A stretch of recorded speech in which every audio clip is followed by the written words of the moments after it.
आखाती देशातील युद्धजन्य परिस्थितीमुळे इंधन आणि एलपीजी पुरवठ्यावर संभाव्य परिणाम होण्याची शक्यता लक्षात घेता जिल्हा प्रशासन ॲक्शन मोडवर आले।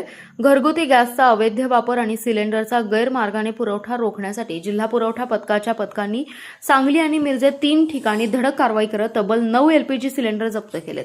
संबंधितांवर गुन्हे दाखल करण्याची प्रक्रिया सुरू असल्याची माहिती प्रशासनाकडून देण्यात आली आहे। जिल्ह्याचे पालकमंत्री चंद्रकांतदादा पाटील यांनी इंधन पुरवठा सुरळीत ठेवण्यासाठी कठोर उपाययोजना करण्याचे निर्देश दिल्यानंतर ही मोहीम अधिकच तीव्र करण्यात आली आहे। जिल्हाधिकारी डॉ. मैना घोष यांच्या मार्गदर्शनाखाली जिल्हा पुरवठा विभागाने विशेष फिरती दक्षता पथके सक्रिय केली आहेत। पुरवठा विभागाच्या भरारी पथकाने सांगलीतील एका मंगल कार्यालयात घरगुती गॅसचा व्यावसायिकसाठी वापर होत होता, तसेच मिरजेतील एका हॉटेलसह एका व्यावसायिकाकडून घरगुती गॅसचा व्यावसायिक सिलेंडरमध्ये गॅस भरताना पकडले गेले। या तिघांकडील सिलेंडर जप्त करून त्यांच्यावरती गुन्हा दाखल करण्याची प्रक्रिया रात्री उशिरापर्यंत सुरू होती।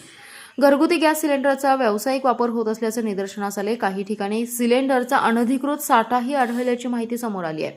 प्रशासनाने स्पष्ट इशारा देत म्हटलंय की गॅस एजन्सीकडून गैरमार्गाने पुरवठा केल्याचे अथवा घरगुती एलपीजीचा व्यावसायिक वापर झाल्याचं आढळल्यास संबंधितांवर कठोर कारवाई करण्यात येईल, असा इशारा प्रभारी जिल्हा पुरवठा अधिकारी आशिष फुलुके यांनी दिला आहे।